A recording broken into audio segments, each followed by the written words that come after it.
The biting wind of a late autumn evening rattled the single pane of glass in Ilara's small, drafty window, a mournful symphony that perfectly matched the desolation within St. Augustine's orphanage. At 12 years old, Ilara had known little else but the stark confines of this institution. Her world was a monotonous cycle of meager meals, endless chores, and the biting indifference of matron Agnes, a woman whose face seemed permanently etched with disapproval, love, warmth, and the gentle touch of a family were abstract concepts, distant echoes from stories she'd only ever read in tattered library books. Her most prized possession, a faded, creased photograph, was clutched tightly in her small hand. It depicted a young couple, their faces smiling, their eyes filled with a warmth that Ilara longed to feel. She didn't know who they were, only that they were her parents. And this single image was the only tangible link to a past she couldn't remember. Every night, before succumbing to the cold comfort of her narrow cot, she would trace their features with a trembling finger, whispering silent prayers for a family, a home, a place where she truly belonged. But with each passing year, the hope, once a vibrant flame, flickered weaker, threatening to extinguish entirely. The incidents grew bolder. One afternoon, Ilara was working on a particularly important painting, a vibrant landscape inspired by the Sterling Gardens. She left it on her easel to dry, carefully covering it. When she returned, a faint, almost invisible smudge marred a corner of the sky, a tiny imperfection that only an artist would notice, but one that ruined the pristine quality of the piece.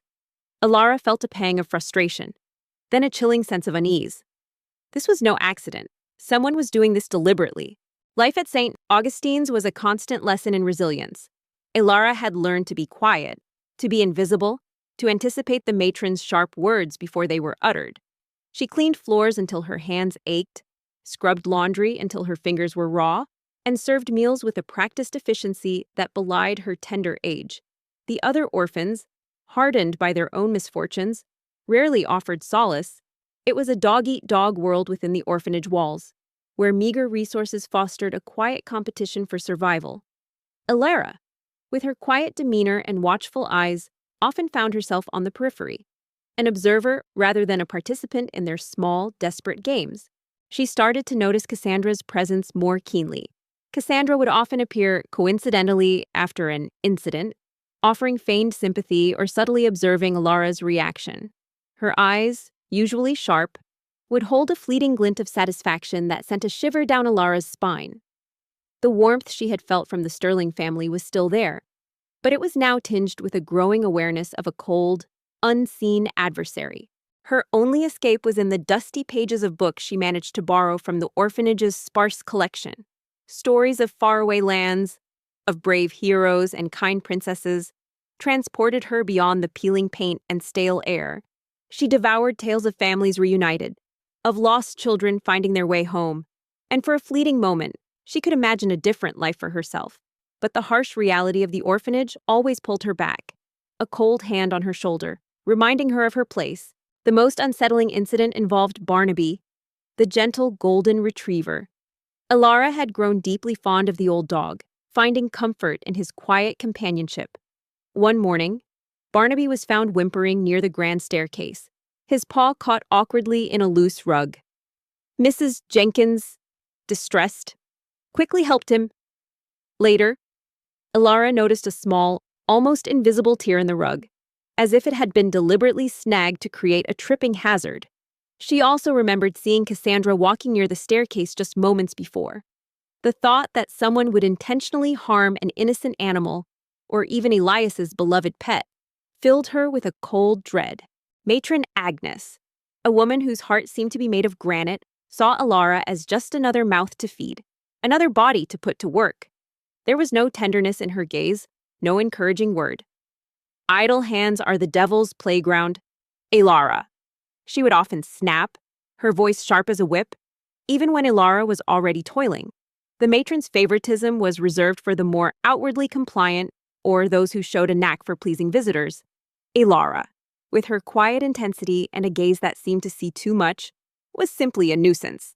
Historians still debate the psychological impact of covert bullying on children, particularly in environments where the perpetrator is trusted or in a position of authority.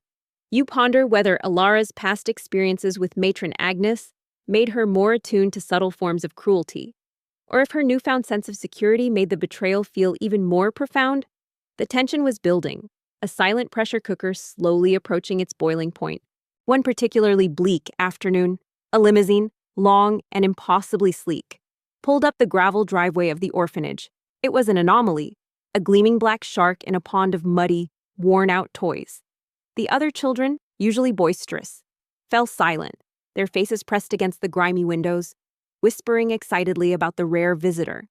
Elara, accustomed to disappointment, merely continued scrubbing the dormitory floor, her movements methodical, her heart guarded. She had seen such visitors before, wealthy benefactors who would offer a patronizing smile, a few donated toys, and then disappear as quickly as they arrived, leaving behind a trail of fleeting hope and renewed despair. Elara's confidence, which had blossomed with her art, began to waver. She found herself constantly checking her belongings, scrutinizing her work for imperfections, and feeling a constant sense of being watched. The joy she found in painting was sometimes overshadowed by the fear that her creations would be subtly ruined.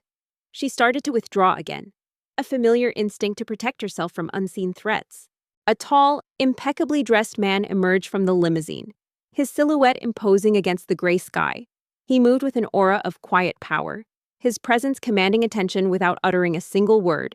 His silver hair was meticulously combed, his suit bespoke, and his eyes, even from a distance, seemed to pierce through the very fabric of the orphanage's dreary existence. This was Mr. Alistair Sterling, the enigmatic CEO of Sterling Industries, a name synonymous with unimaginable wealth and influence. She longed to confide in Liam, to tell him about the strange incidents, but a part of her feared she wouldn't be believed. How could she explain these minor, almost invisible acts of sabotage?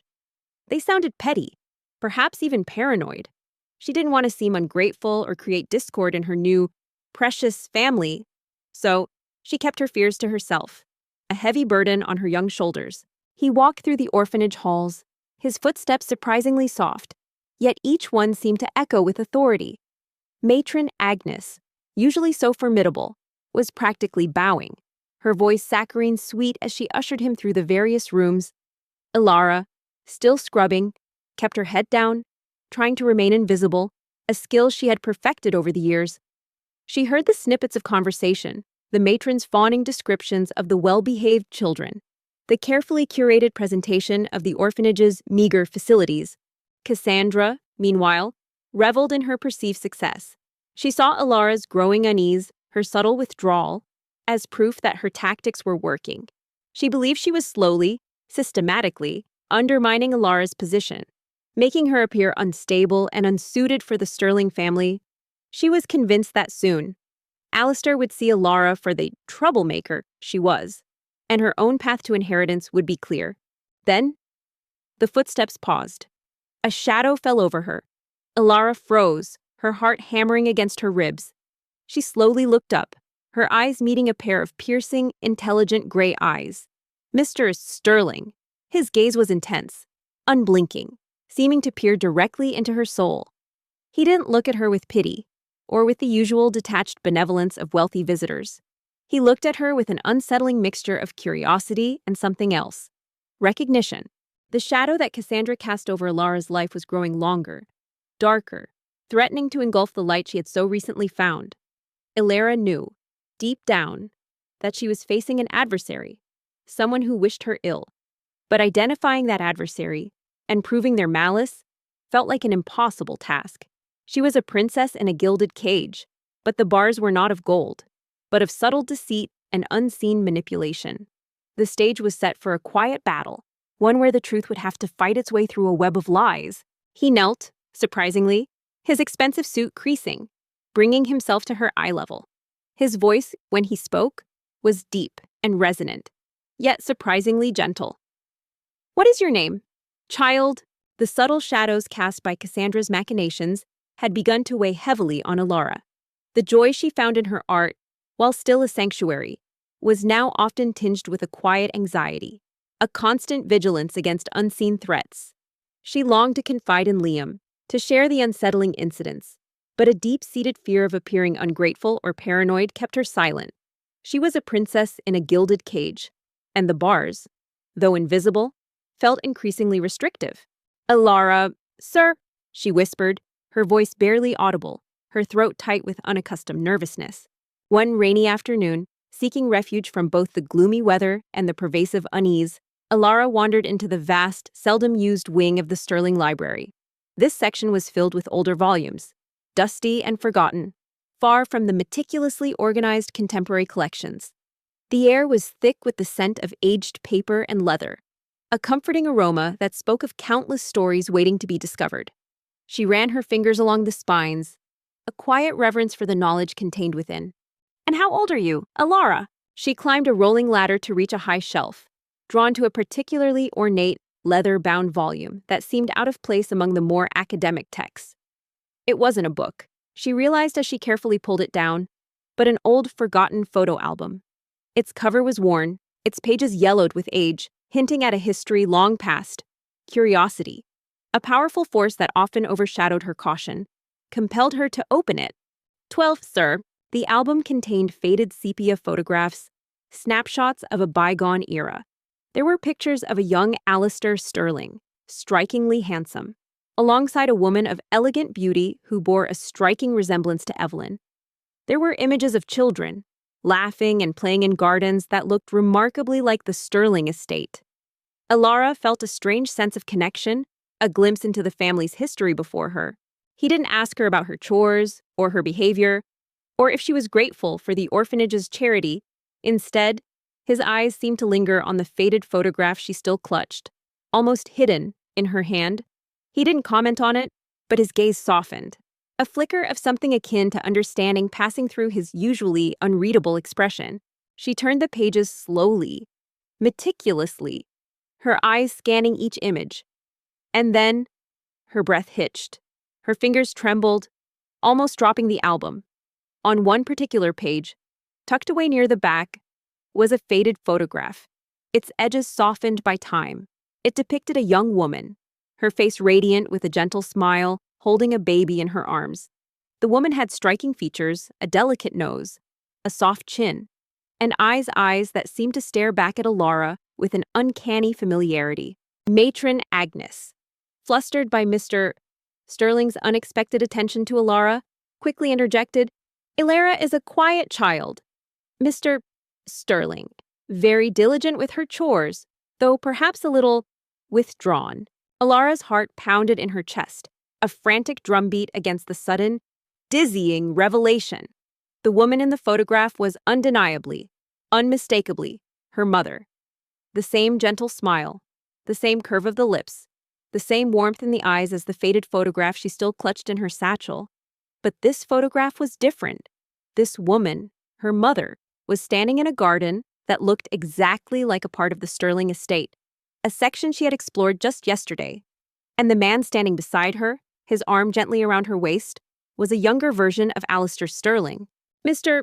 Sterling merely raised a hand, silencing the matron with a subtle gesture. His gaze remained fixed on Elara. "Elara," he said again, his voice thoughtful.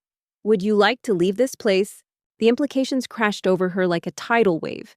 Alistair Sterling, her adoptive father, was in a photograph with her birth mother and the baby in the woman's arms. Was it her A wave of confusion, disbelief, and a profound sense of betrayal washed over her? Why had Alistair never told her? Why had he allowed her to believe she was a nameless orphan, when her past was so intimately connected to his own family? Her breath hitched. The question, so simple, yet so profound, echoed in the stale air. Leave the word felt alien. Impossible. She had never dared to truly hope for such a thing.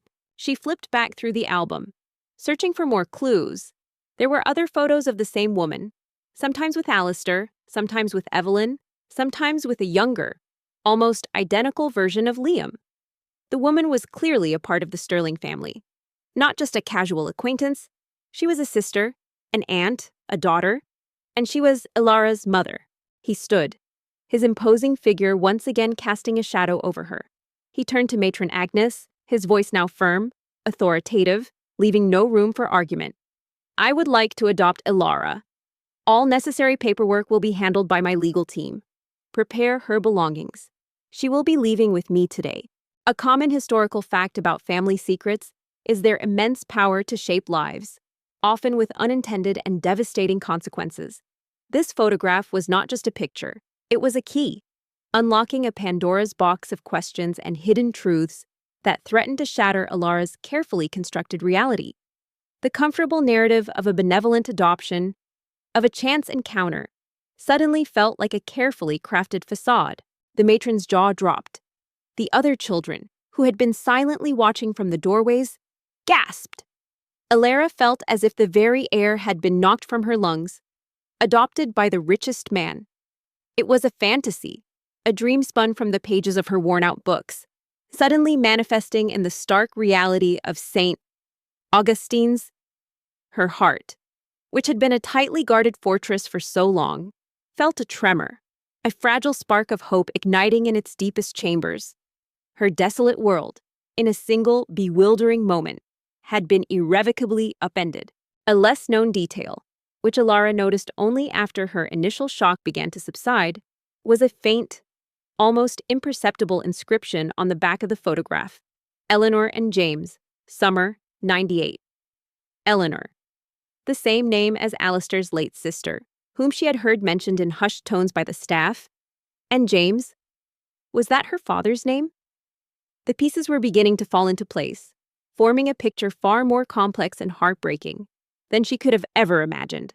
It was like finding the missing piece of a puzzle, only to realize the puzzle was far bigger and more intricate than you thought. The words hung in the stale air of St. Augustine's orphanage, heavy with an almost unbearable weight of disbelief. I would like to adopt Alara. All necessary paperwork will be handled by my legal team. Prepare her belongings. She will be leaving with me today. Alistair Sterling's voice, calm and authoritative, cut through the stunned silence, leaving Matron Agnes speechless and the other orphans gaping. Alara, still clutching the faded photograph, felt her heart hammering against her ribs, a frantic drumbeat against the sudden, dizzying reality. Alara sat on the dusty floor of the library, the photo album open on her lap, her mind reeling. The warmth of the Sterling family's embrace, which had felt so genuine, now felt tinged with a chilling ambiguity. Had they known all along? Had they deliberately kept this secret from her? The thought was a sharp pang, a betrayal that cut deeper than any of Cassandra's petty sabotages. It was a dream, surely. A fantasy spun from the pages of her worn-out books, where benevolent strangers appeared to rescue the downtrodden. But this was no dream. The imposing figure of Mr. Sterling, the sleek black limousine waiting outside, the stunned expression on Matron Agnes's face. It was all too real.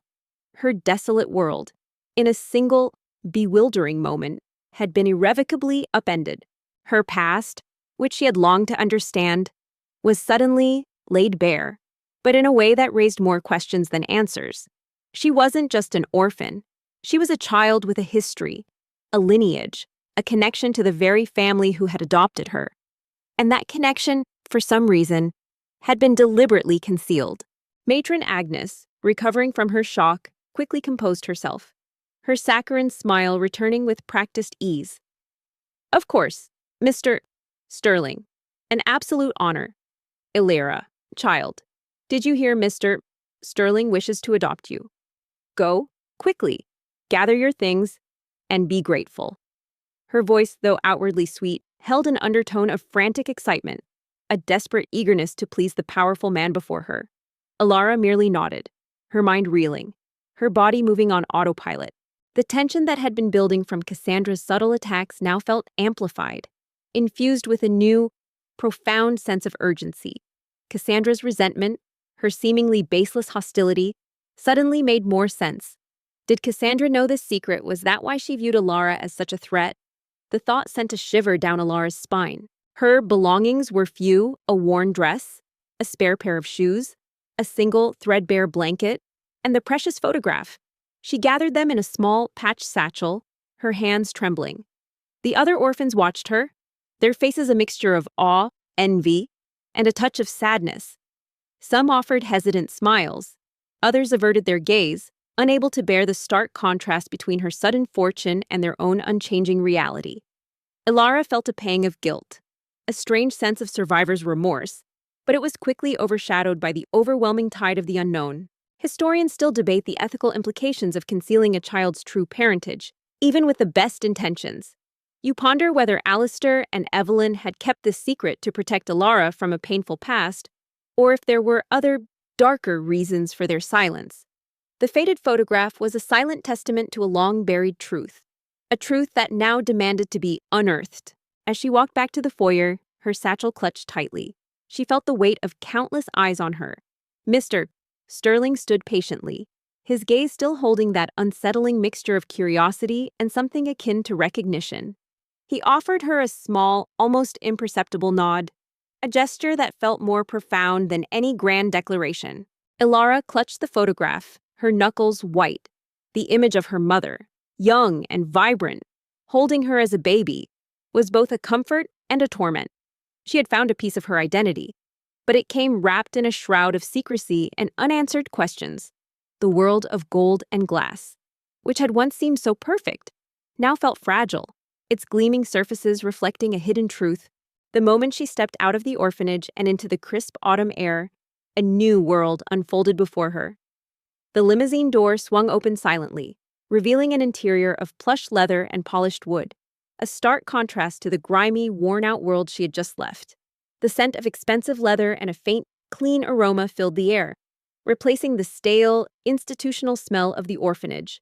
She hesitated, her foot hovering over the threshold, a lifetime of deprivation making her wary of such opulence. She knew, with a fierce certainty, that she could not remain silent.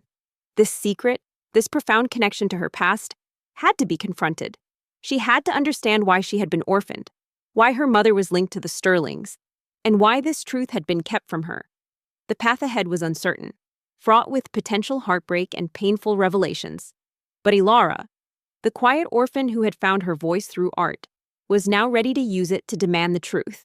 The faded photograph was not just a relic of the past, it was a catalyst for a future that would unravel the deepest secrets of the Sterling family. "Come, Alara," Mr. Sterling said, his voice gentle, a subtle invitation. The faded photograph, clutched in Alara's trembling hand, had become a burning ember in her mind, igniting a fierce determination to uncover the truth. The warmth of the Sterling family's embrace now felt tinged with a chilling ambiguity, and the subtle hostility from Cassandra seemed to take on a new, sinister meaning. Alara knew she couldn't confront Alistair without more information, more pieces to this bewildering puzzle. The library, once a sanctuary, now became her laboratory, a place where she would meticulously unravel the threads of her past. She slid onto the soft seat, sinking into its luxurious embrace. The door closed with a soft click, sealing her off from her past. Through the tinted windows, she saw Matron Agnes standing on the orphanage steps, waving with an almost manic enthusiasm, her smile fixed. The other children were still at the windows, their small faces pressed against the glass, watching her departure. Alara felt a strange sense of detachment, as if she were watching a scene unfold in a movie, not living it. She returned to the old photo album, scrutinizing every image, every faint inscription. She noticed that the photographs of her mother, Eleanor, abruptly stopped around the time Alara herself would have been born. There were no pictures of Eleanor with her own children, no family gatherings that included her after a certain year. It was as if she had simply vanished from the Sterling family narrative, a ghost in their meticulously documented history. This absence was as telling as any presence. The limousine glided smoothly down the gravel driveway, leaving the orphanage, a symbol of her hardship, behind. As they drove through the city, Alara pressed her face against the window, her eyes wide with wonder. She had never seen such bustling streets, such towering buildings, such vibrant colors. The world outside the orphanage had always been a distant, blurry backdrop to her existence. Now, it was a vivid, overwhelming kaleidoscope of sights and sounds. Driven by this observation, Alara began to cross-reference dates. The inscription, Summer 98, on the back of her mother's photograph with a young Alistair suggested a specific timeline. She then sought out old newspaper archives, discreetly accessing the Manor's digital subscriptions. She searched for headlines from that period, looking for any mention of the Sterling family, any tragedies or significant events. It was a painstaking process. Hours spent poring over digital pages, her heart pounding with a mixture of dread and anticipation. Mr. Sterling sat opposite her, observing her quiet fascination. He didn't speak much, allowing her to absorb the new sensations. His presence was calm, reassuring, yet still held an air of enigmatic power. Ilara found herself stealing glances at him, trying to decipher the man who had so unexpectedly plucked her from obscurity. His piercing gaze seemed to see beyond her ragged clothes, beyond her orphanage past, to something profound within her, something she herself hadn't quite understood. A common historical fact about wealthy, influential families is that they often go to great lengths to control public perception and suppress any scandals that might tarnish their image. Ilara quickly learned this. While there were numerous articles about Sterling Industries' successes and Alistair Sterling's rising prominence, there was a glaring silence regarding any personal tragedies or controversies involving his immediate family around 1998-1999. This deliberate omission spoke volumes. A less-known detail, which Cassandra exploited, was Ilara's lingering habit of quietness and her reluctance to voice complaints. Having learned in the orphanage that speaking up often led to punishment, Ilara tended to internalize her frustrations. This made her an ideal target for Cassandra, who knew Ilara would likely suffer in silence rather than draw attention to the accidents that might make her seem ungrateful. It was like a silent, invisible battle, fought on a battlefield of perception. A less-known detail, which Ilara stumbled upon, was a series of small, almost hidden articles in obscure local papers, far from the major national publications. These articles, buried deep in the archives, reported on a tragic car accident that occurred on a remote country road in late 1998. The victims were identified as a young couple, Eleanor Vance and James Thorne, who had been traveling to a secluded cabin. The articles were brief, lacking details, and quickly faded from public memory. Eleanor Vance. The name sent a jolt through Ilara. Her tutor's name was Eleanor Vance. Could it be a coincidence, or was her tutor named after her mother and James Thorne? Was that her father's name? As hinted by the inscription, the pieces were beginning to connect in a terrifying, heartbreaking way. The journey seemed endless, a dizzying blur of cityscapes giving way to tree-lined avenues, then sprawling estates. Finally, the limousine turned into a magnificent wrought iron gate, which swung open silently to reveal a long, winding driveway. And then, she saw it. Sterling Estate. The articles mentioned that the couple had been estranged from their families. Ilara felt a pang of profound sadness. Her parents, dead in a forgotten accident. Their lives seemingly erased from public record. But why had Alistair Sterling, her supposed uncle, never mentioned this? The silence was deafening, a deliberate act of concealment. It was not just a house, it was a palace, a sprawling mansion of white stone and gleaming glass, nestled amidst acres of manicured gardens, sparkling fountains, and ancient, towering trees. Its sheer size was overwhelming, its elegance breathtaking. Ilara had only ever seen such grandeur in the pages of her fairy tale books. She felt a surge of awe, mingled with a profound sense of unreality. This couldn't be her new home. This was a dream, a magnificent, impossible dream. She then focused her search on Eleanor Vance Sterling, combining her mother's name with the Sterling surname. This led her to a series of old university yearbooks and alumni newsletters. She found photographs of Eleanor Sterling, a vibrant, intelligent young woman, who was indeed Alistair's sister.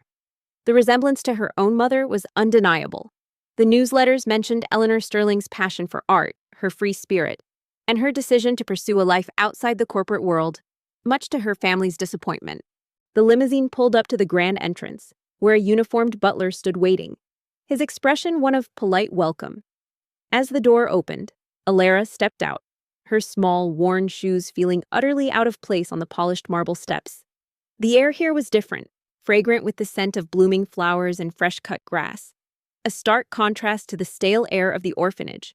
Ilara also found a brief mention of Eleanor Sterling eloping with a young artist named James Thorne, a man from a modest background, against her family's wishes. This was the reason for their estrangement. The pieces clicked into place with a sickening certainty. Her birth parents, Eleanor Sterling and James Thorne, had defied the powerful Sterling family, chosen love over wealth, and then tragically died, their story buried, their child orphaned. "Welcome home, Ilara," Mr. Sterling said, his voice soft. a genuine warmth in his tone that she hadn't heard before. The realization was a punch to the gut. She wasn't just an orphan adopted by a kind stranger. She was the product of a forbidden love, a secret kept hidden by the very family who had taken her in. The pampering, the lavish gifts, the princess treatment, it suddenly felt less like unconditional love and more like a form of atonement, a way for Alistair to assuage his guilt over his sister's tragic fate. The thought was a sharp pang of betrayal. She looked up at him, her eyes wide, still unable to fully comprehend the magnitude of what was happening. He led her inside, into a foyer so vast it could have swallowed the entire orphanage, a grand staircase, carpeted in rich crimson, swept upwards, disappearing into the upper floors.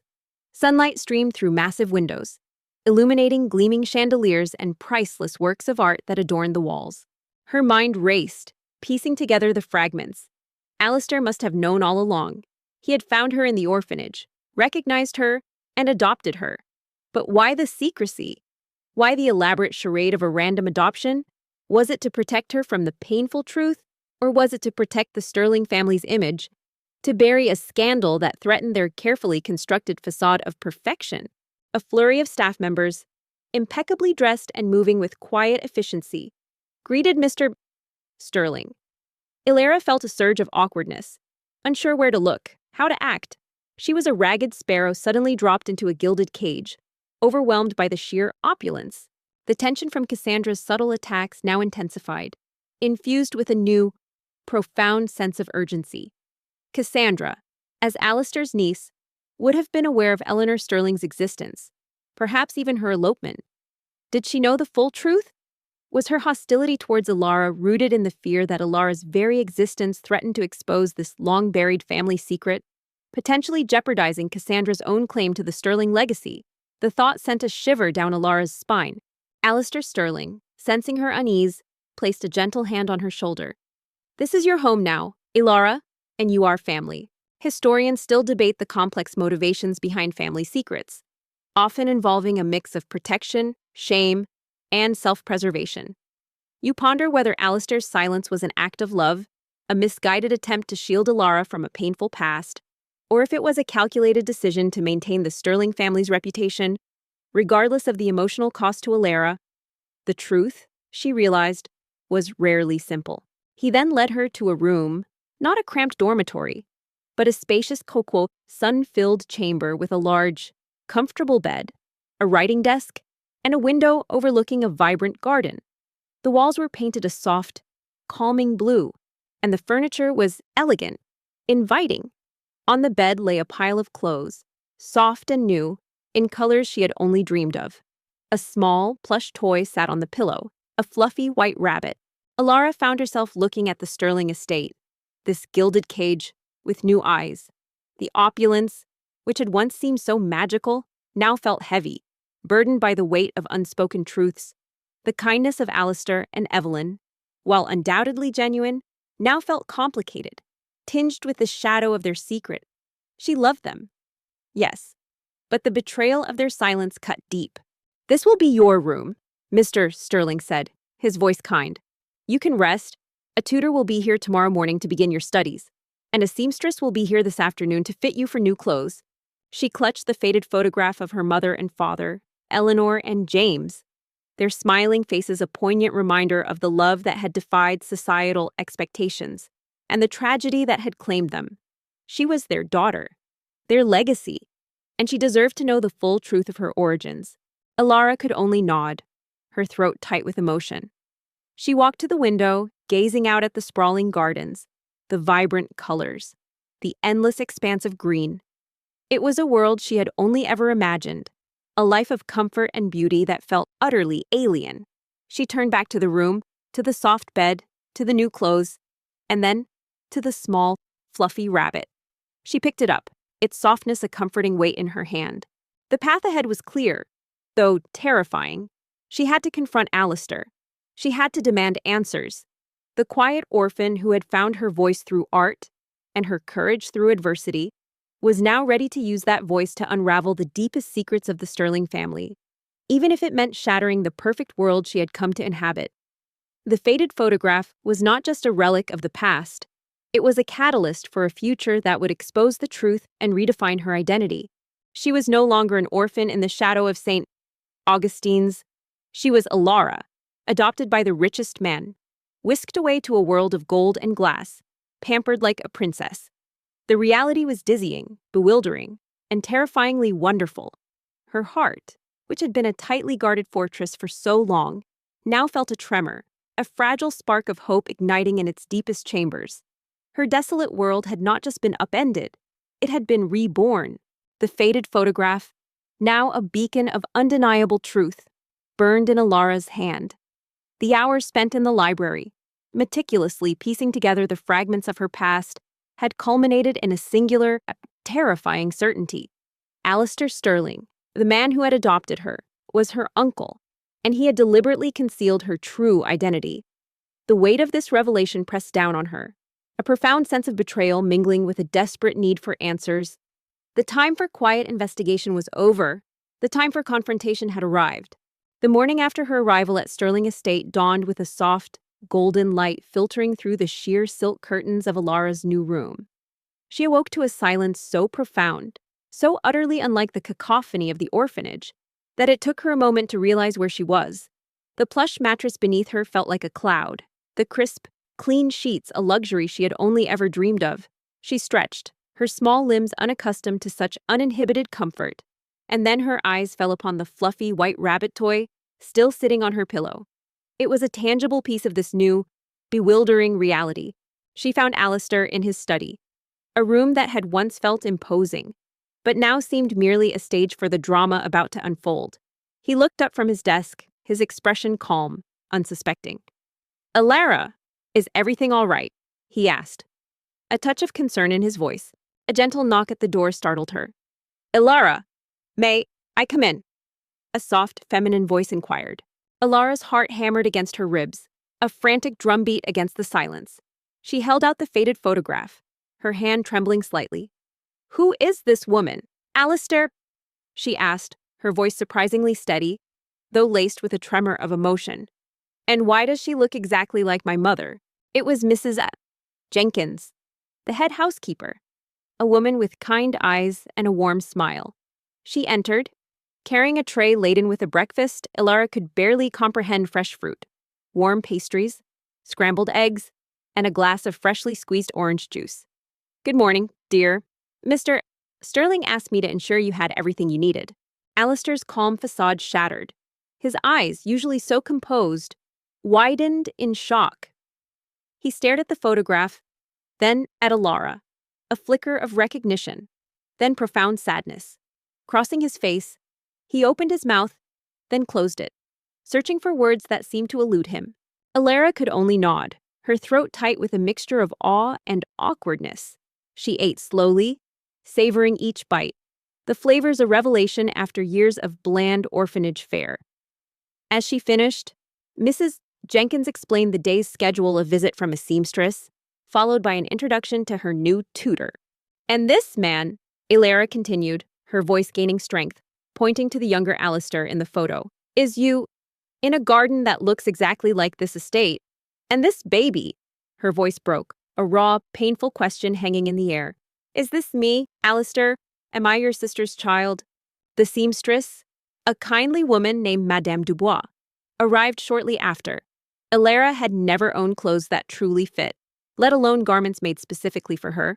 Madame Dubois produced swatches of luxurious fabrics, silks, velvets, soft cottons, in a kaleidoscope of colors.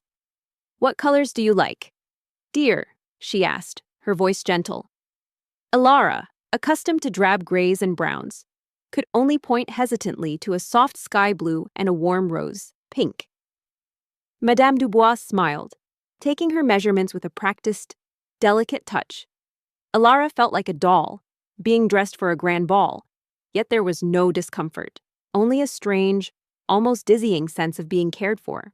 Alistair slowly rose from his desk, his gaze fixed on the photograph, then on Ilara's tear-filled eyes. He walked around the desk, his movements heavy, and sat on the edge of a plush armchair, gesturing for her to sit opposite him. "Ilara," he began, his voice a low, pained whisper. I never intended for you to find this. I wanted to protect you. After the fitting, Ilara was led to a grand, sun-drenched room filled with books, the Sterling Library. Here, she met her new tutor, Miss Eleanor Vance, a young woman with intelligent eyes and a patient demeanor. Miss Vance didn't talk down to her or treat her like a charity case. Instead, she spoke of the wonders of history, the magic of literature, and the endless possibilities of knowledge. Ilara, whose love for books had been a quiet, secret solace, found herself blossoming under Miss Vance's gentle guidance. She was given beautiful new notebooks, crisp pencils, and access to any book her heart desired. The sheer volume of knowledge at her fingertips was overwhelming, yet exhilarating. "Protect me!" Ilara cried, a surge of raw hurt escaping her. "By letting me believe I was a nameless orphan, by hiding my own mother from me, by letting me live a lie in a house filled with secrets." The gifts continued to arrive, seemingly without end. A wardrobe filled with clothes that fit perfectly, shoes that were comfortable and stylish, toys she had only ever seen in shop windows, and books, so many books that she could lose herself in for hours. Her room, once just a spacious chamber, began to feel like her own, filled with items chosen specifically for her, reflecting her burgeoning personality.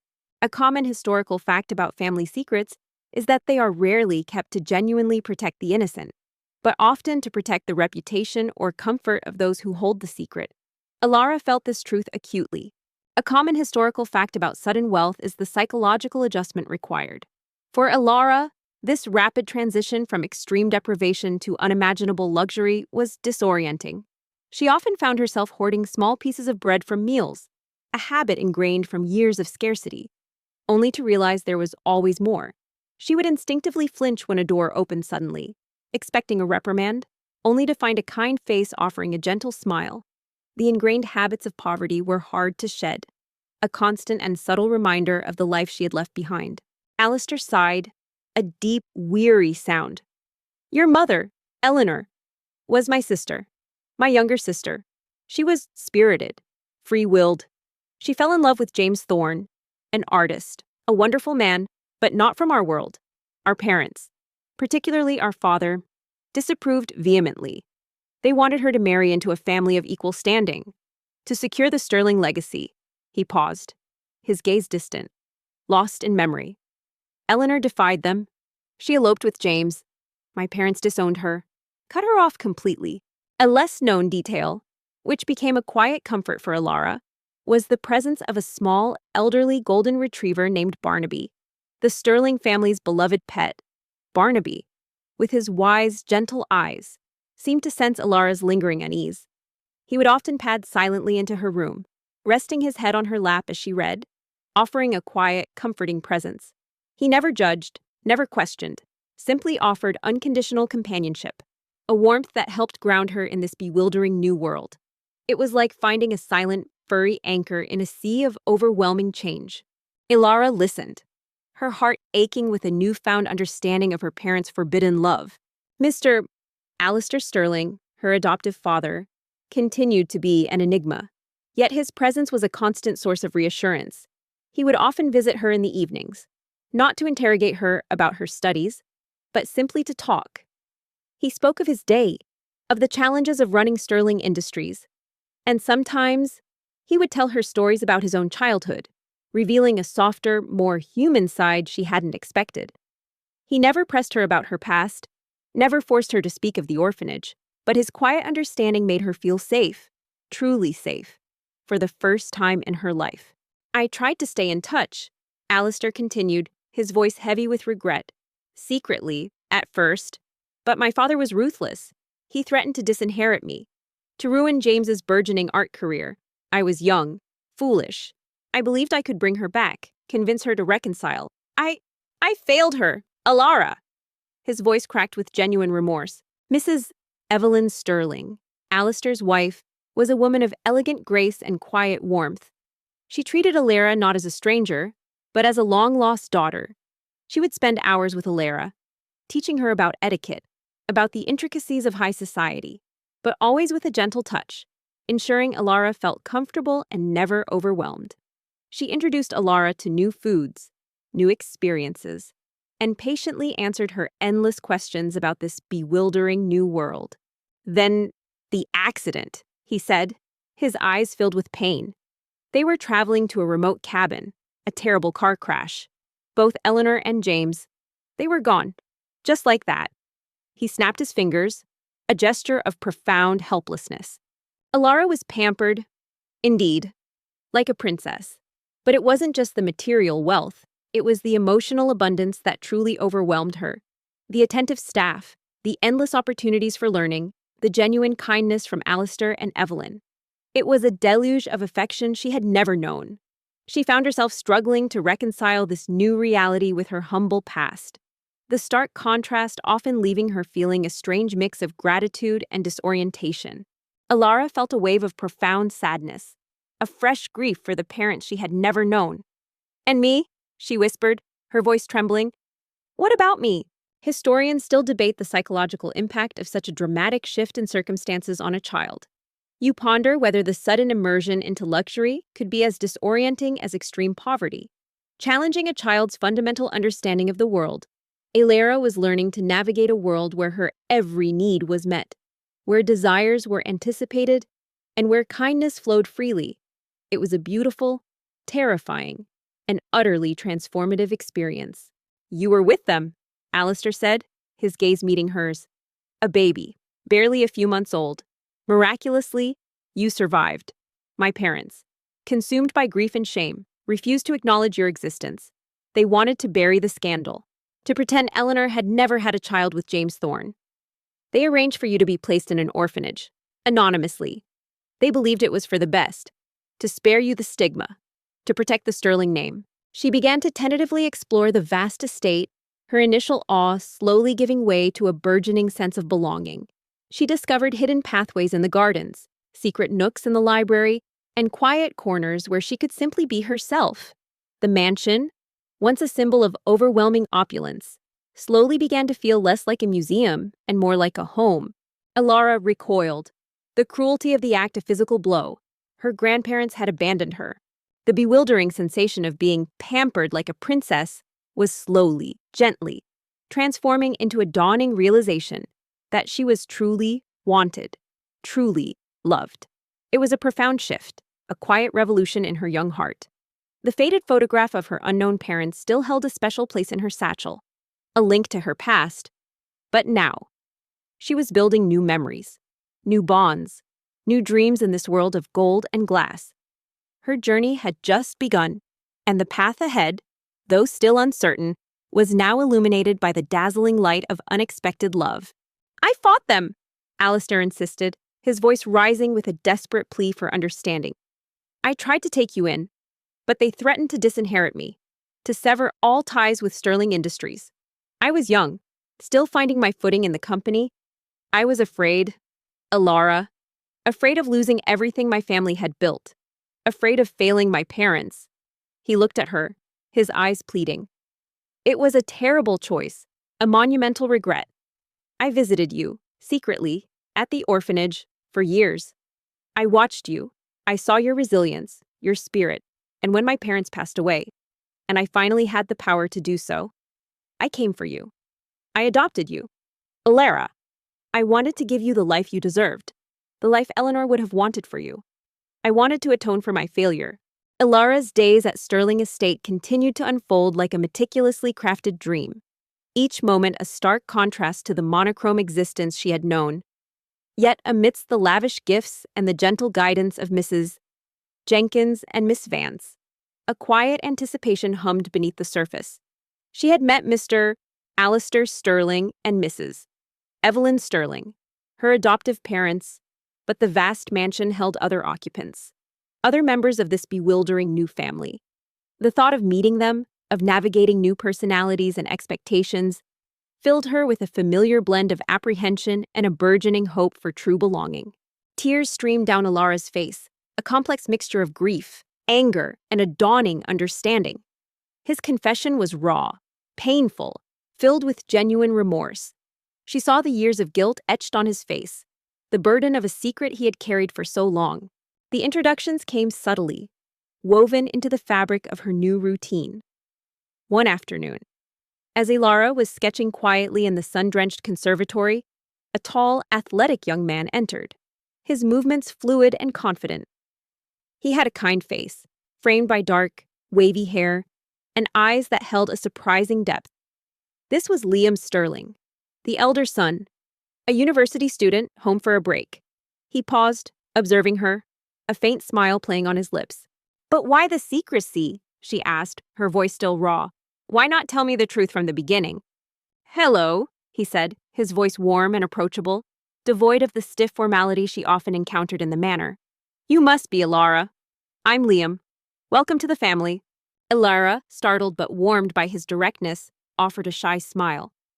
"Thank you, Liam." He didn't ask her about her past, or her studies, or anything that might make her feel like a project.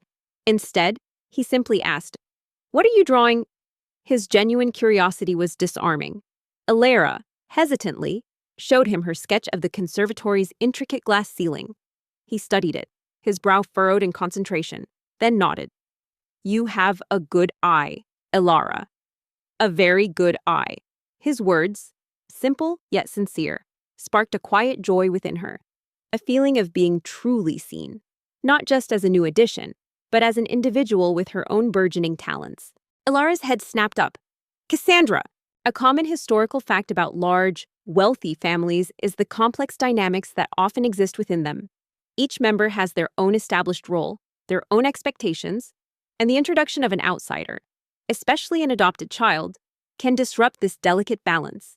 Ilara, with her keen observational skills, began to sense these unspoken currents. Alistair nodded, his expression grim. "Cassandra is my late brother's daughter.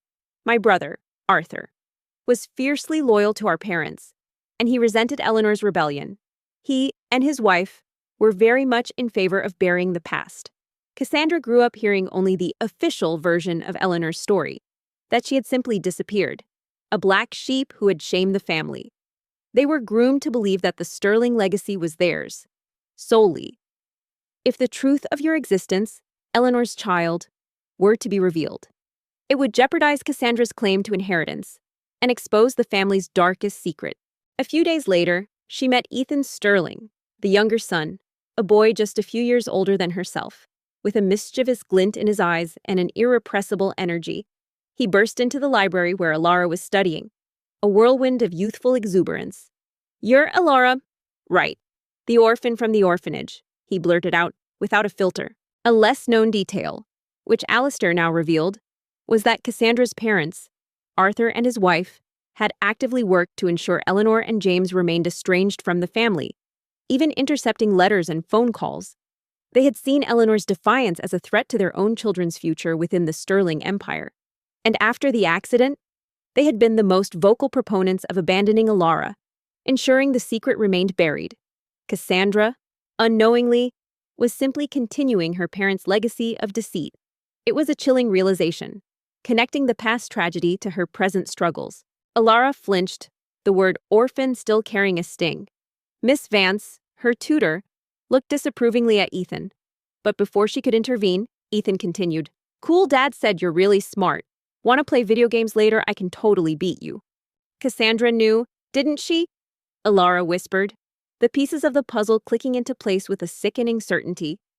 She knew who I was. That's why she hated me. That's why she tried to make me look bad. His bluntness, while initially jarring, was also strangely refreshing. There was no pretense, no hidden agenda, just a straightforward, if slightly unpolished, invitation. Ilara found herself smiling, a genuine, unforced curve of her lips.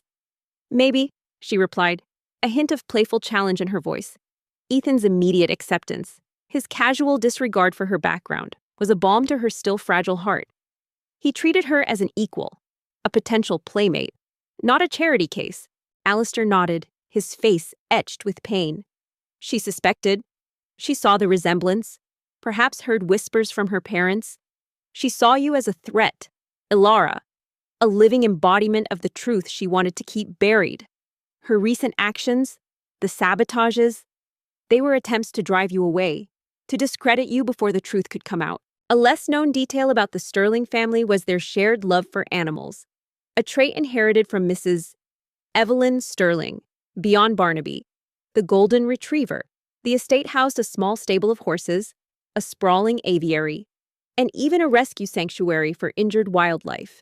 This shared passion for creatures, particularly the vulnerable ones, became another unexpected bridge for Ilara. She found solace in the quiet companionship of the horses, learning to groom them with gentle hands, and spent hours in the aviary, captivated by the vibrant birds. It was in these moments, surrounded by life, that she felt a sense of peace she hadn't known since her arrival. The full extent of the conspiracy, spanning decades, now lay bare. It wasn't just about a random adoption, it was about a family torn apart by pride and prejudice, a child abandoned, and a secret meticulously guarded. Ilara felt a profound sense of shock, mingled with a strange clarity. The world of gold and glass, once a dream, was now revealed to be a gilded cage, built on a foundation of lies. Mrs. Evelyn Sterling, her adoptive mother, continued to be a source of quiet warmth and elegant guidance. She spent hours with Ilara, teaching her about the intricacies of high society, the proper way to hold a teacup, the nuances of polite conversation, but it was always done with a gentle touch, a patient smile, ensuring Ilara felt comfortable and never overwhelmed.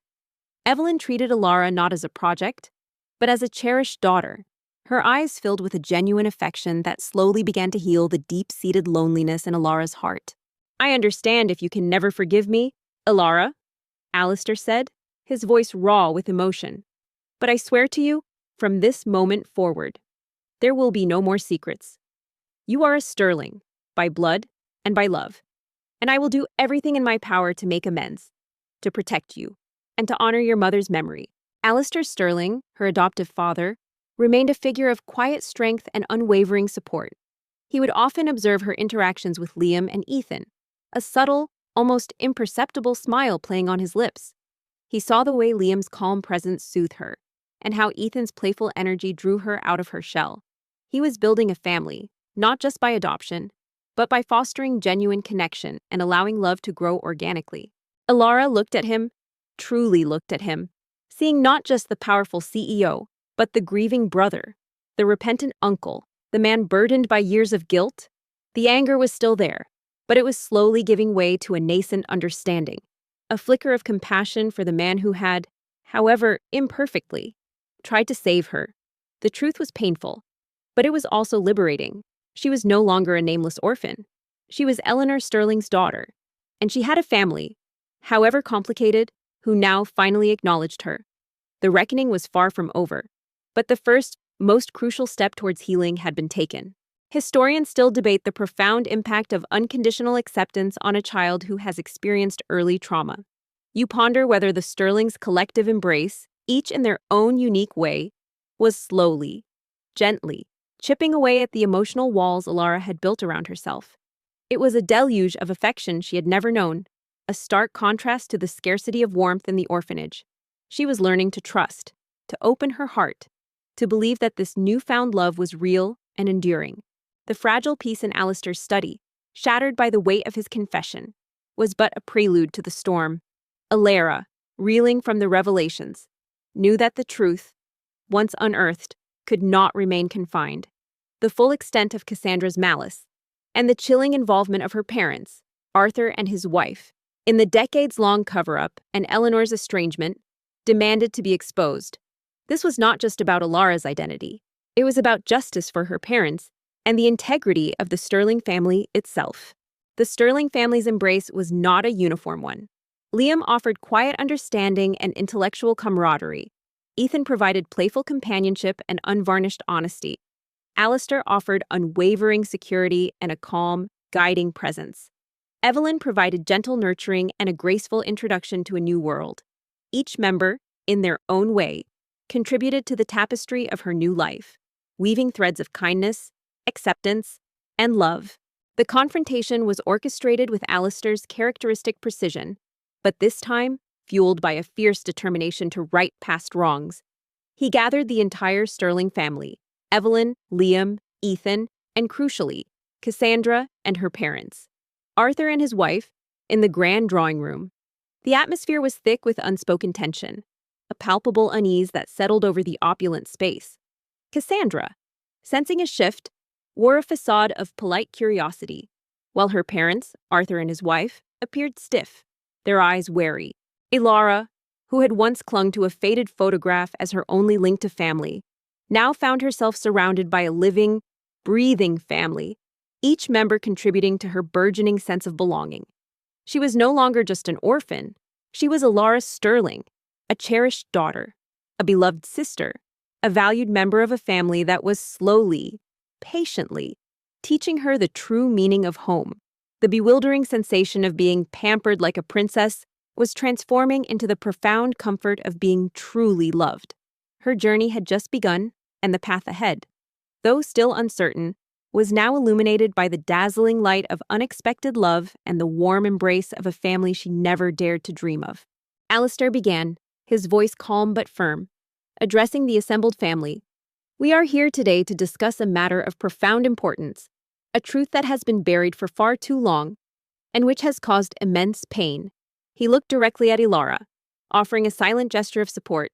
"Ilara is not merely an adopted child. She is my niece, the daughter of my beloved sister, Eleanor Sterling, and her husband, James Thorne." Ilara's world, once confined to the drab walls of St. Augustine's, had expanded into a vibrant tapestry of luxury and newfound affection. She was learning to navigate the sprawling Sterling estate, to understand the rhythm of a household where every need was anticipated and every kindness freely given. Yet, even in this gilded paradise, a subtle discord began to hum beneath the surface, a faint, unsettling whisper that hinted at shadows lurking within the golden light. A collective gasp swept through the room. Evelyn's hand flew to her mouth, her eyes wide with shock and dawning understanding. Liam and Ethan exchanged stunned glances, their faces a mixture of disbelief and confusion. Cassandra, however, turned ashen, her carefully constructed composure crumbling. Arthur and his wife stiffened, their faces paling, their eyes darting nervously. Not everyone in the Sterling household, or their extended social circle, was pleased with Ilara's sudden, unexpected arrival. The Sterling family, while outwardly welcoming, had a complex network of relatives and associates, each with their own expectations and perceived entitlements. Among them, Cassandra Sterling, Alistair's niece, stood out as a particularly sharp and resentful presence. She was a woman of striking beauty, with sharp features and eyes that seemed to miss nothing, especially anything that threatened her own ambitions. "Eleanor and James," Alistair continued, his voice heavy with emotion, "were tragically killed in a car accident when Ilara was a baby. My parents, consumed by pride and a desire to bury the scandal of Eleanor's elopement, chose to abandon Ilara and conceal her existence. They placed her in an orphanage, anonymously." He paused, his gaze sweeping over Arthur and his wife. "And Arthur, you and your wife, were instrumental in ensuring that secret remained buried. You actively worked to keep Eleanor estranged from the family, even intercepting her attempts to reconcile. And after the accident, you were the most vocal proponents of abandoning Ilara to protect your own perceived claim to the Sterling legacy." Cassandra had always considered herself the natural heir to the Sterling legacy, if not by bloodline, then by sheer force of will and a relentless pursuit of power. She worked tirelessly within Sterling Industries, mirroring Alistair's business acumen, but lacking his underlying sense of ethics. She saw herself as the rightful successor, the one truly capable of wielding the immense influence of the Sterling name.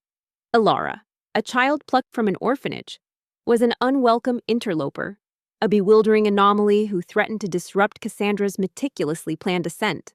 Arthur sprang to his feet, his face contorted in a mask of outrage. "This is outrageous! Alistair lies. You're slandering us? This child is clearly unstable, making up stories."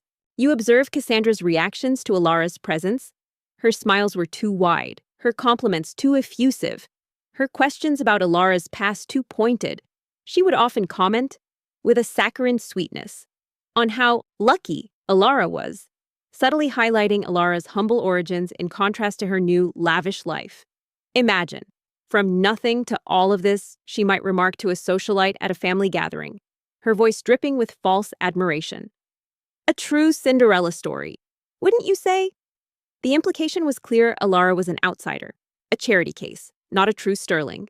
Unstable. Ilara stepped forward, her voice clear and strong. surprising even herself. She held up the faded photograph. "Is this unstable? Uncle Arthur. This is my mother, Eleanor Sterling, your sister. And this is my father, James Thorne. And this," she pointed to the younger Alistair in the photo, "is Alistair, your brother. With them in this very garden." A common historical fact about wealthy families is the intense competition for inheritance and influence that often plays out behind closed doors. Cassandra embodied this ruthless ambition. She viewed Elara not as a child, but as a direct threat to her future, a potential rival for Alistair's affection and, more importantly, his vast fortune. She believed that Alistair, in his grief over a past family tragedy, a detail Elara was not yet privy to, had made an impulsive, sentimental decision, one that could have serious financial ramifications for the family's established order. She then produced the old newspaper clippings, the university yearbooks, the alumni newsletters, laying them out on the polished table. "My parents were not just a scandal to be buried. They were real people. They loved each other. And they were abandoned by their own family, and their child, me, was left to grow up in an orphanage, while you lived in luxury, knowing the truth." A less-known detail about Cassandra was her deep-seated insecurity, masked by an outward display of confidence and superiority. She had always felt overshadowed by Alistair's brilliance and his late sister's charm. Elara, with her quiet resilience and the immediate affection she garnered from Alistair and Evelyn, ignited Cassandra's deepest fears of being overlooked, of being replaced. Her resentment was not just about money. It was about a desperate need for validation and recognition. It was like a performer who suddenly finds a new, untrained talent stealing their spotlight. Cassandra, meanwhile, had regained some of her composure. Her eyes narrowed with a dangerous glint. This is a desperate attempt by a manipulative orphan to secure her place in this family. She's fabricating evidence, playing on Alistair's sentimentality. Cassandra began her subtle machinations. She would whisper to the household staff, planting seeds of doubt about Elara's character. "She seems a little too quiet. Don't you think?" she might muse to Mrs. Jenkins. "One never truly knows what goes on in the minds of children from difficult backgrounds." She knew how quickly gossip could spread in a large household, how a single, carefully placed word could fester and grow into suspicion. "Fabricating!" Alistair's voice was a low growl, his gaze piercing Cassandra. "Let's discuss your own fabrications. Cassandra, the missing brooch, found in a hidden compartment in your study, the damaged first edition book from Eleanor's collection, which you deliberately slashed, the subtle sabotages, designed to make Elara appear clumsy and ungrateful. The security footage, Cassandra, shows everything." She also started to subtly test Elara, leaving small, seemingly innocuous traps. A delicate vase might be placed precariously close to Elara's path, or a valuable book left open in a way that seemed invitingly careless. Cassandra would then observe, hoping to catch Elara in a moment of clumsiness or curiosity that could be twisted into evidence of irresponsibility or even malice. Elara, still adjusting to the manor's opulence, was often oblivious to these subtle tests, her innocence her only shield. He projected the grainy security camera footage onto the large screen in the drawing room. The images flickered, Cassandra subtly placing the brooch in Marcus's desk. Cassandra entering Eleanor's study with a suspicious object. Cassandra subtly damaging the antique mirror. The evidence was irrefutable, exposing her malicious campaign against Elara. Elara, with her keen observational skills honed by years of navigating the orphanage's subtle cruelties, began to sense the undercurrents. She noticed the way Cassandra's eyes would linger on her, a gaze that felt less like warmth and more like scrutiny. She felt the subtle shift in the atmosphere when Cassandra entered a room, a slight tightening, a barely perceptible chill. She couldn't pinpoint the source of her unease, but an old instinct, a survival mechanism from her past, warned her to be cautious. Cassandra's face went white. She stared at the screen, then at Elias, her eyes wide with terror. She had been so careful, so cunning. She had underestimated Elias's determination and Elira's quiet resilience. Historians still debate the psychological impact of covert hostility on a child, particularly one who has experienced trauma. You ponder whether Elara's past experiences made her more attuned to subtle signs of threat, or if her newfound security made her more vulnerable to the insidious nature of Cassandra's attacks. It was a delicate balance, as Ilara tried to reconcile the overwhelming kindness of her adoptive family with the unsettling undercurrents emanating from Cassandra. And your motive, Cassandra, Alistair continued, his voice cold, was to discredit Ilara, to drive her away, because her very existence threatened to expose the truth of her parentage and jeopardize your own perceived inheritance. Your parents, Arthur and his wife, groomed you to believe the sterling legacy was solely yours. They taught you to resent Eleanor and to bury the truth of her child. Cassandra's ultimate goal was to make Ilara appear unsuitable for the Sterling family, to portray her as ungrateful, clumsy, or even deceitful. She wanted to drive a wedge between Ilara and Alistair, to make him regret his impulsive decision. She believed that if she could undermine Ilara's reputation, she could reassert her own position as the favored and rightful heir. Arthur and his wife looked away, their faces etched with shame and defiance. Ilara, still basking in the warmth of Alistair, Evelyn, Liam, and Ethan's embrace, tried to dismiss her unease. She told herself it was just her imagination, a lingering shadow from her orphanage days, but the whispers in the halls, subtle yet persistent, began to chip away at her newfound sense of security. She was a princess in a world of gold and glass, but a serpent had entered the garden, its presence a chilling reminder that even in paradise, danger could lurk in the most unexpected corners. The stage was set for a quiet, yet increasingly tense, battle for belonging and acceptance, with Ilara, still largely innocent, caught in the crossfire. "This is not just about family secrets," Alistair declared, his voice rising, addressing the entire room. "This is about greed, jealousy, and a chilling disregard for human life. My sister, Eleanor, was abandoned and her memory desecrated.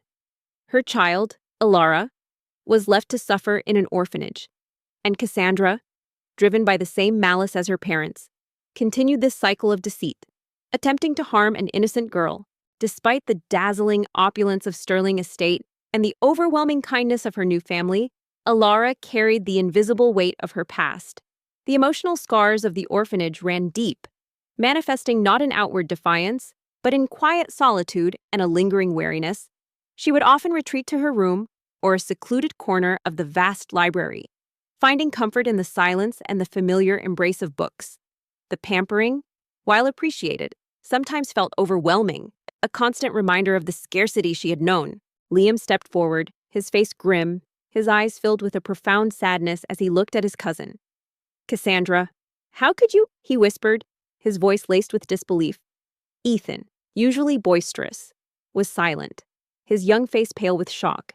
She still woke abruptly from nightmares, the stale smell of the orphanage clinging to her memory, the sharp voice of Matron Agnes echoing in her ears.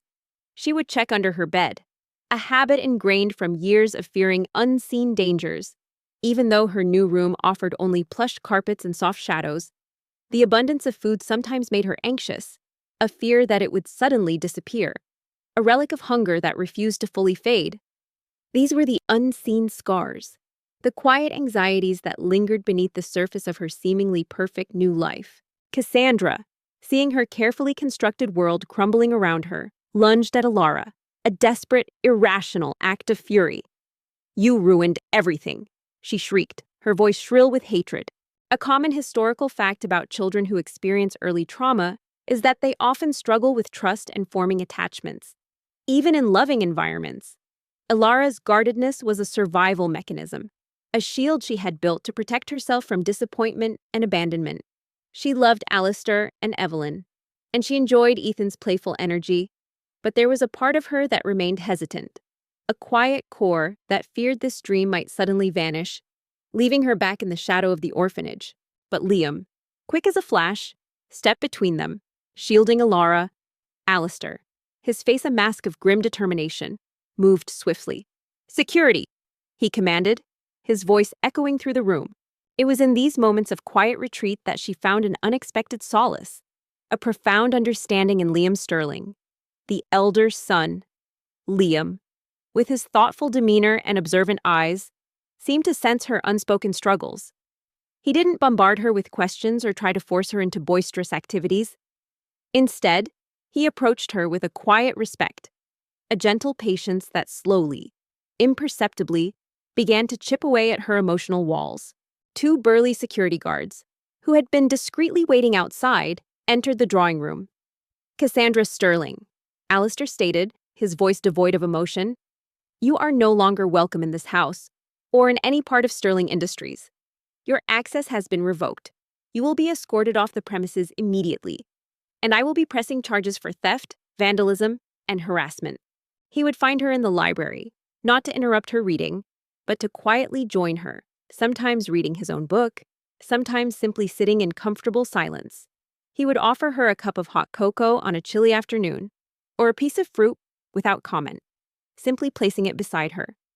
These small, unspoken gestures of companionship were far more comforting than any lavish gift. They spoke of acceptance, of a quiet understanding that transcended words. Cassandra screamed, a raw, guttural sound of rage and despair.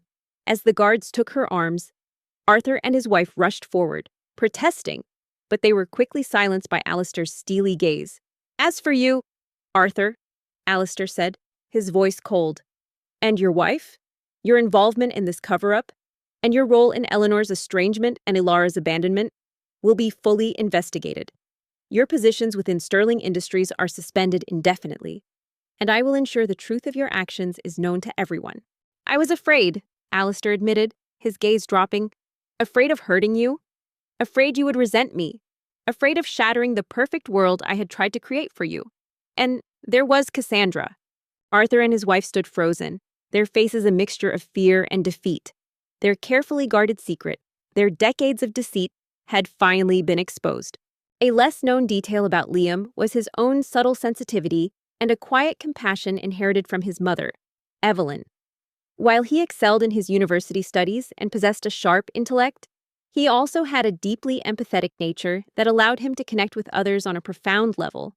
He had observed Ilara's quiet moments, the fleeting shadows in her eyes, and recognized a kindred spirit in her resilience and her unspoken pain. He saw beyond the orphan label that some, like Cassandra, tried to impose, and recognized the strength and beauty of her spirit.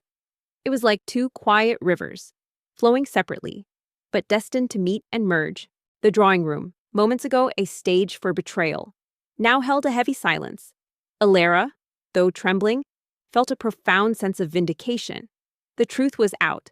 Her parents' memory had been honored, and the serpent in the garden had been exposed.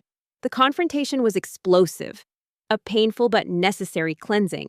Justice, though long delayed, had finally begun to unfold, paving the way for a new, honest beginning for Ilara and the Sterling family.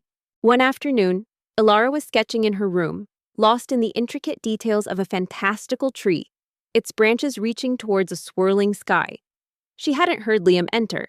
He stood by the doorway, observing her, a gentle smile on his face. "That's beautiful, Ilara," he said softly, not startling her. The grand drawing room, once a stage for betrayal, now held a heavy, lingering silence. Cassandra, Arthur, and his wife had been escorted away, their protests fading into the distance, leaving behind a profound void. Ilara, though still trembling from the raw intensity of the confrontation, felt a strange lightness, a sense of vindication that settled deep within her. The truth was out, her parents' memory honored, and the serpent in the garden exposed. But the aftermath was not one of immediate triumph, but of quiet, painful introspection for the remaining Sterling family. She looked up, a faint blush coloring her cheeks. "Thank you." Evelyn Sterling, her face etched with shock and sorrow, was the first to break the silence. She rushed to Ilara, pulling her into a tight embrace. "My dear, sweet Ilara," she whispered, tears streaming down her face. "I am so sorry. For everything, for the secret, for the pain you endured, for what my family did to your mother." Her embrace was genuine, filled with a raw remorse that Ilara felt deep in her bones. It was a warmth that began to soothe the sting of betrayal. He walked over, sitting on the edge of her bed, not too close, respecting her space. "You have a real talent. My mom used to paint.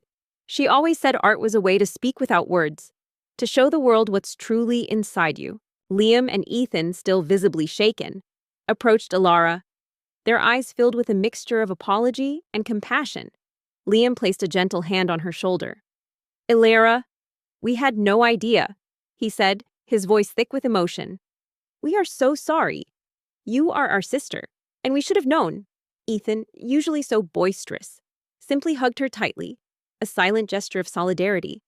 Their acceptance, their clear distress over the deception, was a balm to Ilara's still fragile heart. Ilara looked at her sketch, then back at Liam. His words resonated deeply. Art was her unspoken language, a sanctuary for the emotions she couldn't articulate.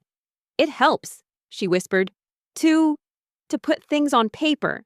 Alistair, though outwardly composed, carried the heaviest burden of remorse. He sat beside Ilara, taking her hand. "The truth is out." "Ilara," he said, his voice hoarse with emotion, "and it is painful. But now, we can begin to heal. As a family, if you will allow us." He didn't ask for immediate forgiveness, only for the chance to make amends, to rebuild the trust that had been so profoundly shaken. Liam nodded, his gaze understanding. Sometimes, the hardest things to say are the most important, and art can say them for you.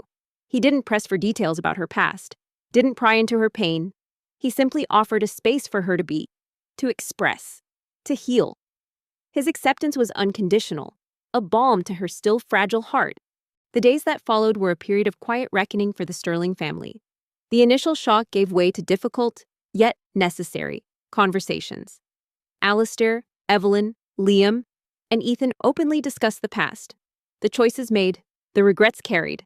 They acknowledged the generational trauma, the misguided pride that had led to Eleanor's estrangement and Ilara's abandonment. It was a painful process, but one that was crucial for true healing.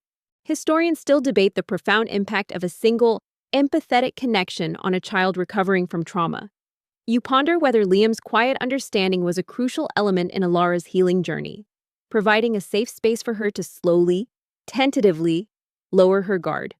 It was a bond built not on shared experiences, but on shared sensitivities, a profound recognition of each other's inner worlds.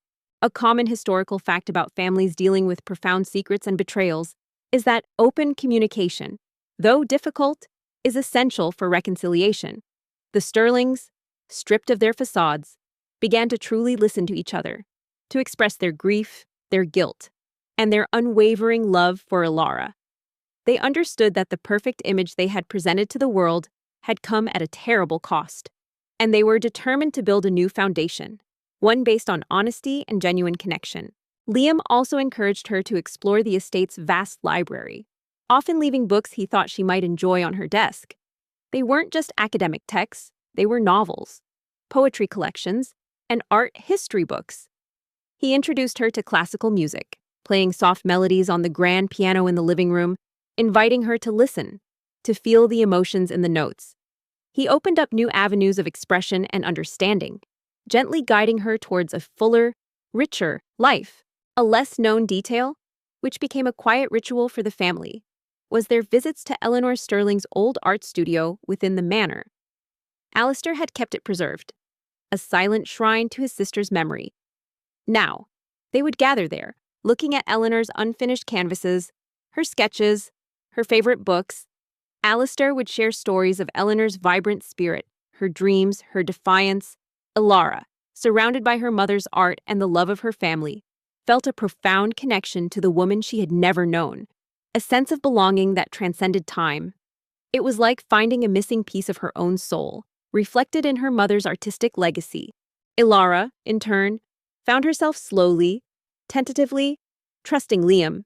She began to share small anecdotes about her day, about the book she was reading, about the things that made her curious. She even, on one occasion, showed him the faded photograph of her parents, a gesture of immense trust. Liam looked at it, his expression thoughtful, but he didn't ask intrusive questions.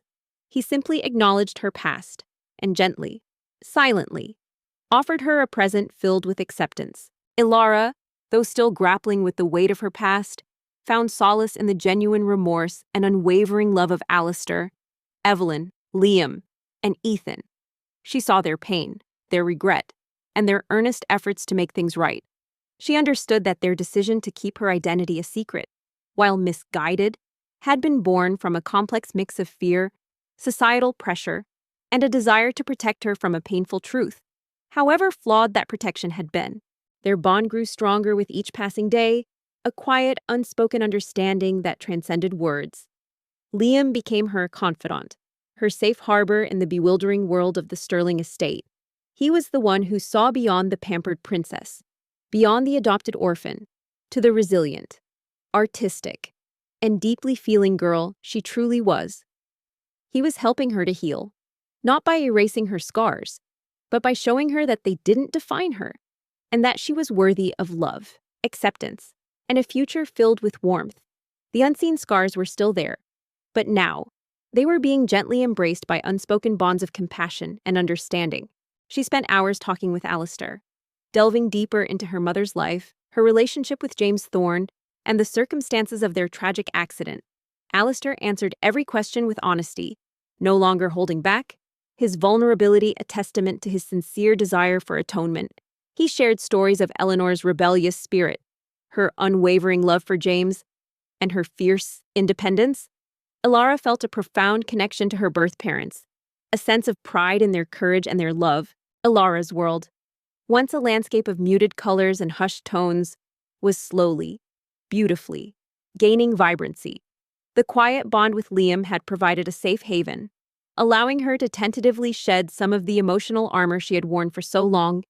Now, encouraged by the unwavering support of Alistair and Evelyn, she began to explore the vast array of opportunities laid before her, a journey that would lead her to discover a hidden talent, a passion that would give her a profound sense of identity beyond her adopted status. Liam, ever the thoughtful one, continued to be Elara's rock. He would sit with her for hours, listening patiently, offering quiet comfort. He helped her process the complex emotions, the anger, the sadness, the confusion. He reminded her that she was loved, truly loved, not just as an adopted child, but as an integral part of their family, by blood and by heart. Ethan, in his own way, offered light-hearted distractions, inviting her to play games, reminding her of the simple joys of childhood that she had missed. Alistair Sterling, with his keen eye for potential, had subtly observed Elara's quiet sketching, the way her eyes would light up when she spoke of art. He believed that true growth came not just from academic learning, but from nurturing one's innate gifts. One afternoon, he presented her with a set of professional art supplies, a pristine easel, a palette of vibrant oil paints, a variety of brushes, and thick canvases. "For you, Elara," he said, his voice gentle, "to help you tell your stories in your own way." Historians still debate the long-term effects of complex family dynamics on individual identity. You ponder whether Elara's journey of self-discovery was ultimately strengthened by the revelation of her true parentage, allowing her to fully embrace both her past and her present. She was no longer just an orphan, nor just an adopted princess.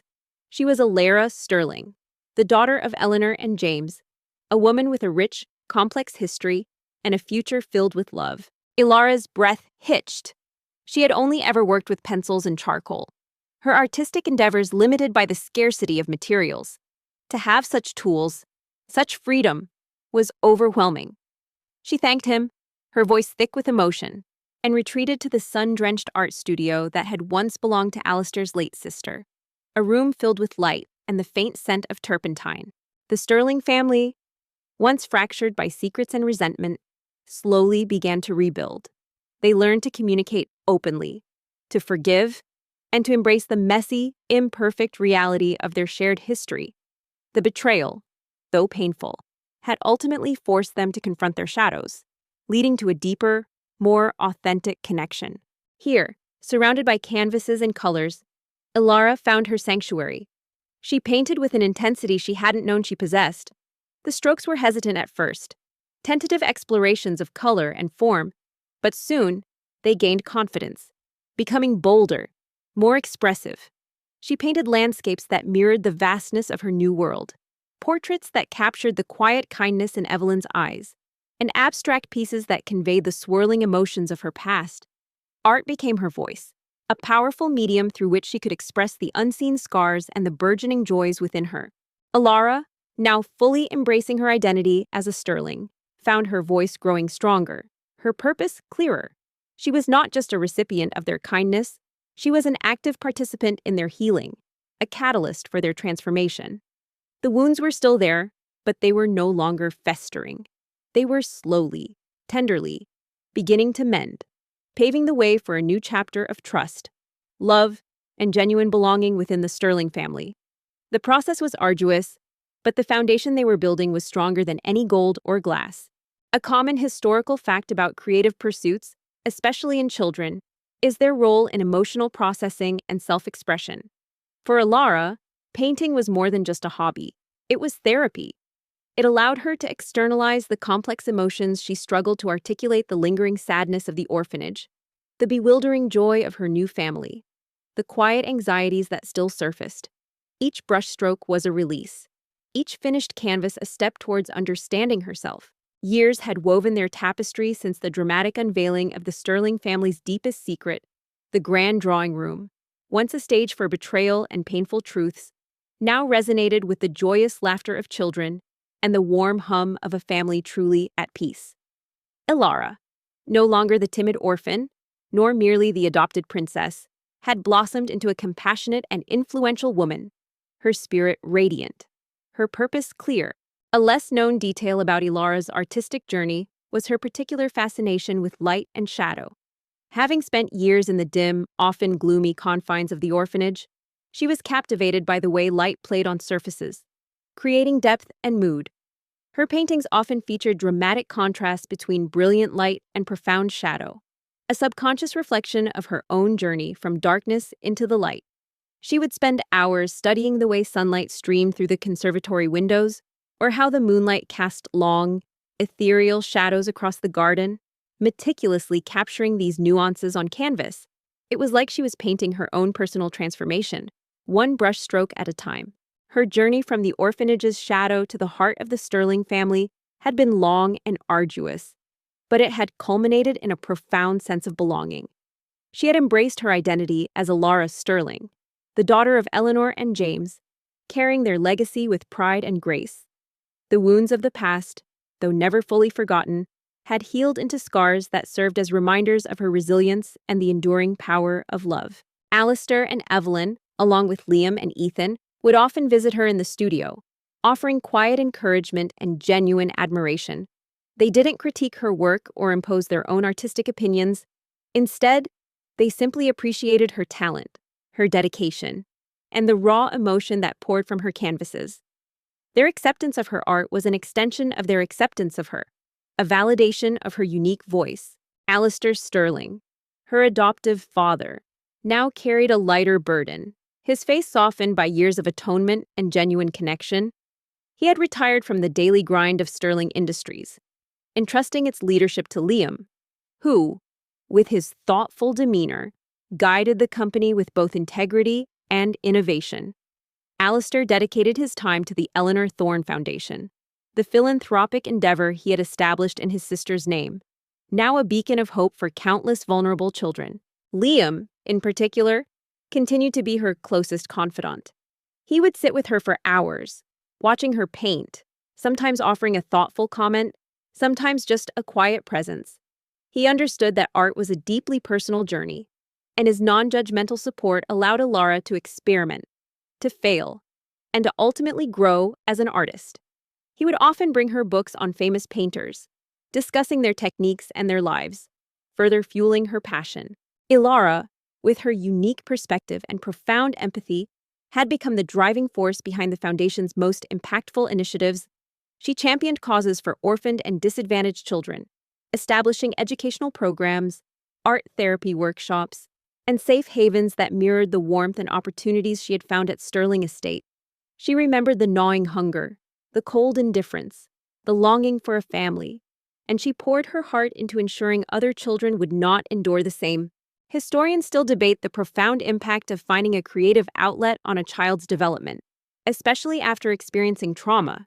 You ponder whether Alara's burgeoning talent was simply an innate gift, or if it was unlocked by the freedom and security of her new environment, allowing her spirit to finally soar.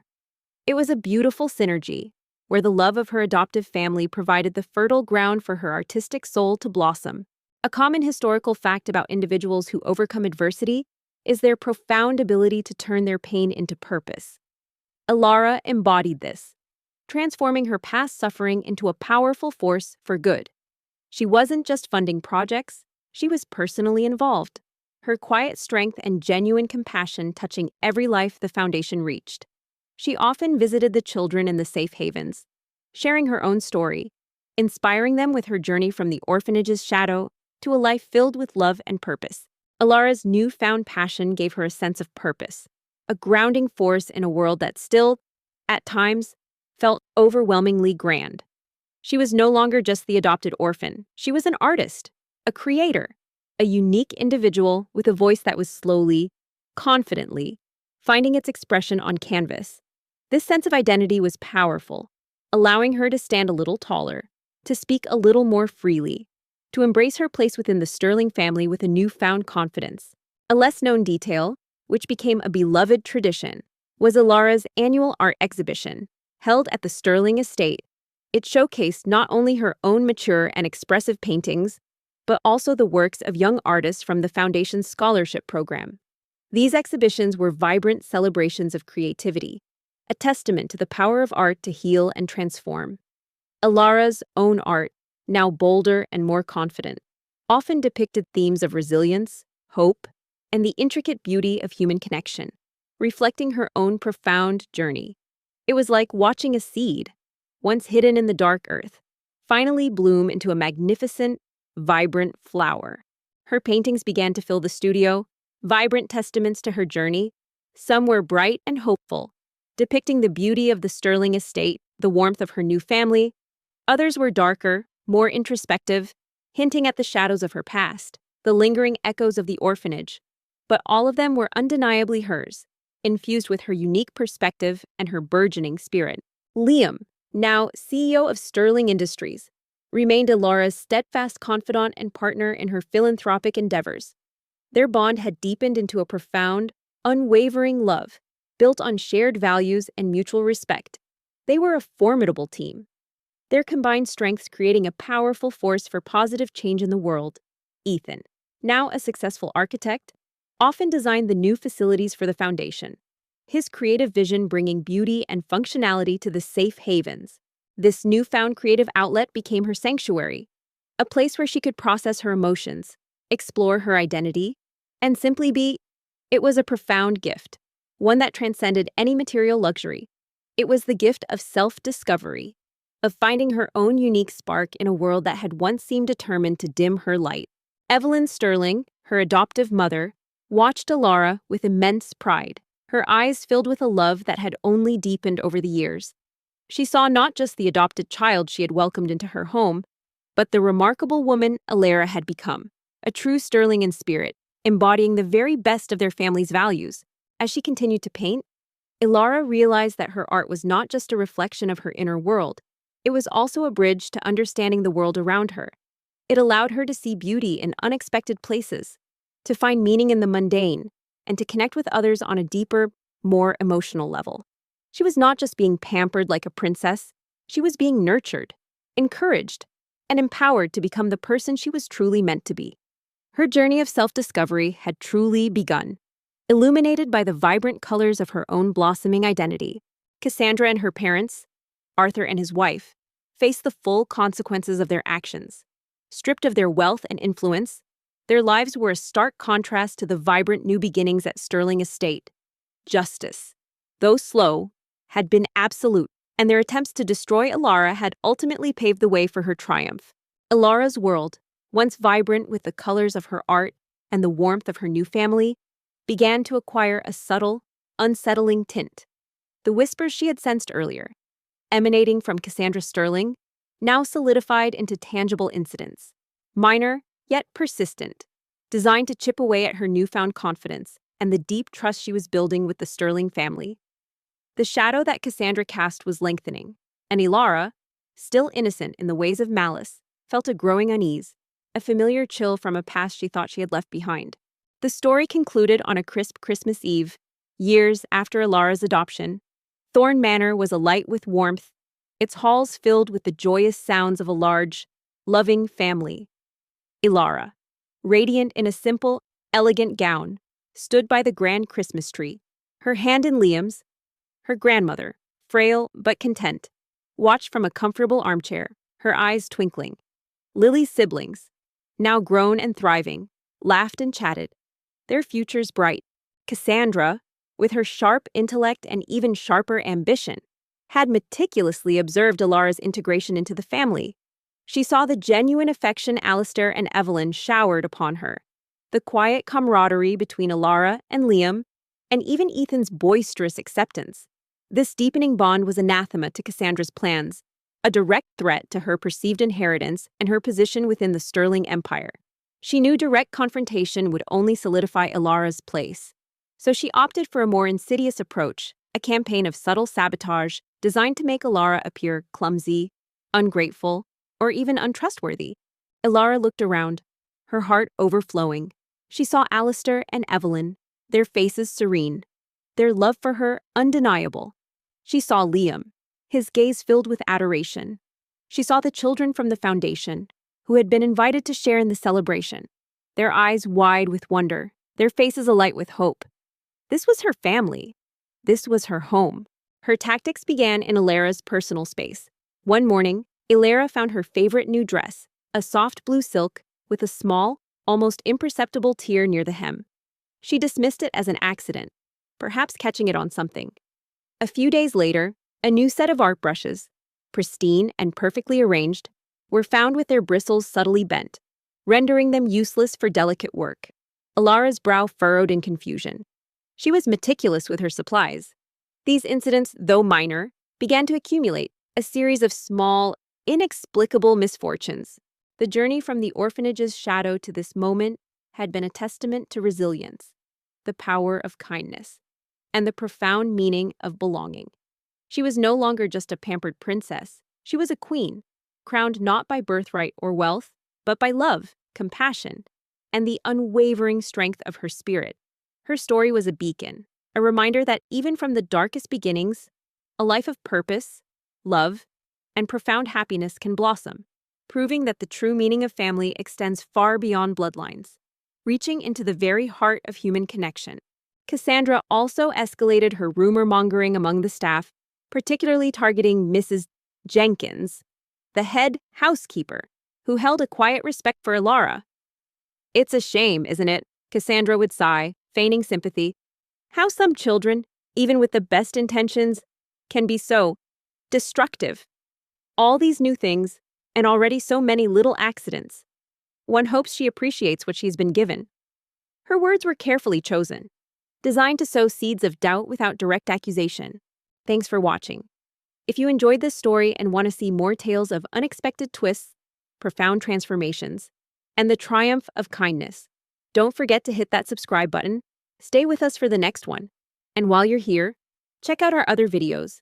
There's always more to explore. Where are you watching from? Let us know in the comments below.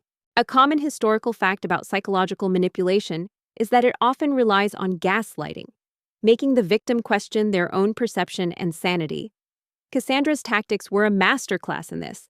She created situations that made Alara doubt herself, wondering if she truly was clumsy, if her orphanage past had somehow made her inherently incapable of handling such delicate things.